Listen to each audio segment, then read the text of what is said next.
to or back to my channel. If you hear chaos, which I will try to edit it out, that is just Hurricane Emily trying to destroy my new sofa. Anyway, as you probably guessed from the title, we're going to be talking about some clips that I grabbed from Candace Owens' long interview from The Roommates that she did a few months ago. I'm really terrible at intros, so let's just go ahead and get into it. I actually think it's the people that are using them that are the sinister, evil people. Meaning, why did Billboard decide, right, to name Cardi B Woman of the Year? She should never win that title because she's admitted openly that she's robbed and drugged men. She should never, ever be allowed by Bill Cosby standards, right? She should probably be in prison according to Bill Cosby standards. She's openly admitted to drugging and robbing men, right? Yet she's named Woman of the Year. Why? Who made that decision and why did they make that decision? These are the questions that I ask my audience to ask themselves. Who made that decision? At the same time, Harry Styles, okay, cover of Vogue, great accomplishment. Why did they want him in a dress? Why couldn't he? I've seen him wear a suit. He looks lovely in a suit. Why is Lil Nas X making a Satan shoe and straddling? Who is picking these people and putting them in the most public and applauding them and saying, this is great, this is great, this is great? That is a decision that is being made with purpose, okay, by people that have nefarious intentions. I view the people like Cardi B, Harry Styles, Lil Nas X, those are pawns in a game that is much bigger and much more twisted than they could possibly understand. Okay, so is Candace a conspiracy theorist? Because it sounds like that's the road we're going down. Does she really think none of these people could have said no if they didn't feel comfortable doing anything they've been doing? And what is the evil of Harry Styles wearing a dress? The founding fathers wore heels and wigs and they were still plenty manly. Fashions change. I do not see the harm. If a man wants to wear a dress, I really don't care. And as for the shoe, well, I mean, it got people talking, so I think that's the only reason I've even heard of Lil Nas X. Not for the song that accompanied the shoe, but for the shoe. And that is how I found out about the song. And I mean, it's just marketing. It doesn't mean anything. It's just marketing. That's what I'm trying to get people to understand. Whether you like me or not, somebody else is making a decision in terms of what you are allowed to digest. Somebody else is trying to set your moral standards. Somebody else is adjusting the codes and saying you should start to perceive this as normal. And it's not normal. It's not normal. So I'm calling it out for being not normal while also creating content, also creating an alternative for them. What is Candace talking about? It's not normal. Magazines have always had editors and people who chose pictures and wrote articles. People were hired to work at the magazine. They are the ones putting out what you see, and their name is usually attached to their work. They put things in a magazine that they think people will buy. If they think most of their subscribers or purchasers won't buy an issue with, say, Melania Trump on the cover, they won't do it. It's not some big, scary mystery. What would be an incentive for young girls to follow maybe an ideology that you would present versus the ideology that the media are presenting in regards to how young girls should act? So what is the benefit of them listening to you versus them listening to Cosmopolitan and mainstream media like that? You know what I always say? Experiment with both and tell me what makes you feel better. And that is the truth when it comes to young women, because I dedicated my first episode to young women and really talking to them about these are the options that are being presented to you. Less, take off more clothes, do the most to get attention, right? If you think that that's freedom, the idea that you have to wear less, and the idea that you have to get naked to be heard, you really think that's a form of freedom? Because that's slavery, that's bondage. I didn't have to take off my clothes to be heard in society. And these women will realize that when you follow these people that are, self-imposed feminists, I'm a feminist, I do this, I'm a feminist, you hear that word over and over and over again, you'll find that the majority of them are miserable. Look at their lives and ask yourself a question. Do you think they are happy? Do you feel good when you do what they do, right? When you're constantly looking for a dopamine hit from social media because you took your clothes off and you want somebody in your comments, a thirst trap with your ass out, right? And you want someone in your comments going, oh, you slay bae, you slayed the day bae, hashtag Tuesdays, am I right? Hi, I'm a feminist, although you probably already guessed because that is in the name of my channel. So I go to work, I run errands, I visit my family, spend time with friends, I have 2 cats, and I am not secretly miserable. I'm also not living my life this way to make a political statement or to gain attention or validation from social media or men. That being said, Candace likes to ask her audience to think and question, and I have a question for Candace. Do you really think women only have 2 options? It's either be a secretly miserable feminist trying to seek validation through social media, or be happily married with kids like herself. I mean, there is a balance between the two. It doesn't have to be either or. And I would never tell someone that my life is the best life, because it might not be the best life for them. Everybody is different. And you can't just say, well, if you try it my way or try it someone else's way, find out which one makes you happier. You should, do like a mixture, take things that interest you and see what makes you happy and fulfilled, instead of just trying to mimic someone else's life.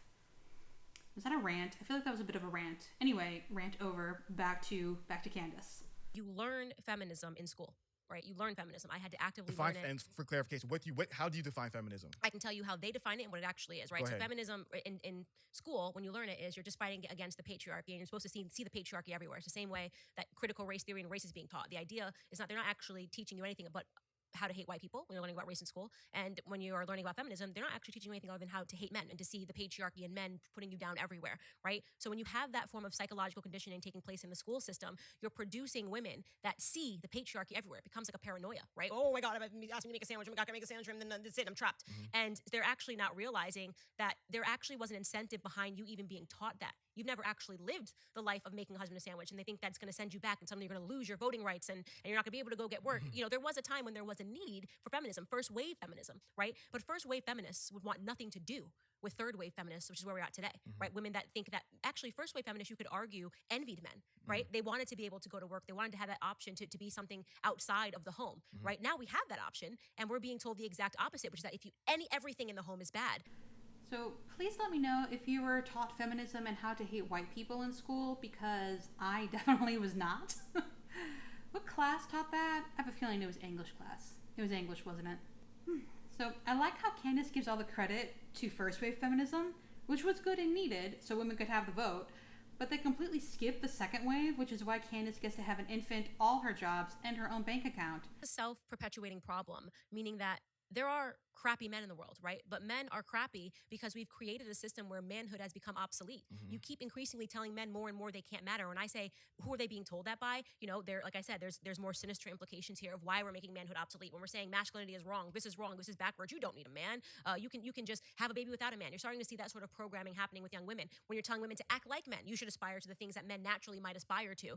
When you remove the more natural feeling of men being providers and women being nurturers, which is a beautiful yin and yang that just works, right? So you're creating men to feel obsolete, and then women are complaining because men aren't being men. It doesn't work that way, right? And not only that, then increasingly you're telling women to be the opposite of what I think men want, right? The opposite, maybe in the instant when men are not thinking with their big heads and they're saying, oh, well, she's half naked, great, I'm going to go for it. That might be what a man wants, but long term, that's not what a man wants. A man doesn't want a girl that's just going to be naked all the time and put herself out there available for every man to see. That I don't have to be a man to know that that's not what men want. So then you say men suck, and I ask this question all the time. You complain about men, but are you being the type of a woman that a man would want, right? It's a self-perpetuating problem. And then you say that, and they, oh my God, Candace is a horrible human being. And I'm looking at you going, I'm not a dude. I wouldn't date you. You know what I mean? Yeah. And so, again, self-perpetuating problem. Not enough women calling out the fact that women are not desirable right now, in my opinion, right? They're sexually desirable, but I wouldn't want to take you home to mom desirable. And then you have men who are being hit over the stick and being told, man, bad, masculinity bad, who need to be told, no, stand up, tuck your shirt in, right? Be a leader, be what a man is supposed to be. And that dies when we're not even allowed to say man and woman anymore. And that gets me into the transgender. I could rant for 3 hours on that. So I actually wrote a few things down whilst watching this segment. I'm just going to pull them up real quick. Okay, so who is making manhood obsolete? What about manhood is becoming obsolete? Why do men not have to take any responsibility for being crappy? Whether she means to or not, it sounds as though Candace believes men are weak beings who are molded by society and completely lack ambition or drive without strict gender roles to guide them. No one is saying masculinity is bad. We're saying toxic masculinity is bad. Telling a boy to suck it up and act like a man is bad. Shaming men for crying is bad. Encouraging men to be violent is bad. What women are complaining exactly? Because according to Candace, women are pushing men to not be men, whatever that means, but they're also complaining about the lack of manliness. But if you don't want a typical manly man, why would you complain? What manliness is being missed anyway? Why should women have to mold themselves into what a man wants? Why can't a woman be herself? And if a man isn't like who she is, well, they're clearly not for each other. Contrary to Candace's opinion, most women are not hanging out naked all the time. Cardi B does not represent the majority of women. And finally, I've been saying man and woman throughout this video, and so has Candace. So what is she talking about? We're not allowed to say man and woman anymore. But then, like you said, I love your point that you mentioned. You said try both out, right? So try what the society says in regard to being a man, and then try the alternative way, the more excellent way about masculinity, taking responsibility, being more ambitious, driven, all these things. And men all the time tell me that they're so much more happier doing it the other way than following what society has communicated to them. Yeah, and it's like, why is society communicating to men to be more feminine at the same time that you're telling women to be more masculine, right? That's like, just take a step back and think. You don't have to like Candace Owens to take a step back and to go, that is kind of weird, right? It is a bit weird that you're telling men, oh, all displays of masculinity are wrong and you need to be more feminine, and telling men they can bend gender and do all these things, while at the same time you're saying to a woman, you need to man up, you need to provide, you need to do this, you need to do that. That tells you that there's something satanic going on. The more excellent way. He's not biased at all. So I don't know why, because I should never expect anything different, but I'm oddly disappointed with Candace for trying to tie the LGBTQ plus community with Satan. What you're seeing now, Candace, is what you would have seen 50 years ago if the world had been different 50 years ago. People back then couldn't come out without being afraid of being murdered, being jailed, being assaulted. And there is a reason that Pride Month exists. And I think she must know that, but she's being disingenuous here because fear sells, and that is what she sells. She sells fear. So something I noticed about Candace while watching this is that she likes to take the, as she calls it, minute minority of people and act as though they're the majority when it comes to something that she and most people would agree is a bad idea. It's so disingenuous and so disappointing, though I don't know why I keep having these high hopes for Candace. But I'm working on a deep dive for Classically Abby titled The Insane Privilege of Classically Abby. And I intend to do a deep dive on Candace Owens after that one is finished, because Candace got the second most votes when I posted a poll. And yeah, it should be really interesting. In the meantime, I will continue putting out these videos for random commentary on Thursdays. And yeah, that is it for this video. I hope you have a good night. And if you're in the US, try not to melt this weekend. Yeah, have a good night. Bye.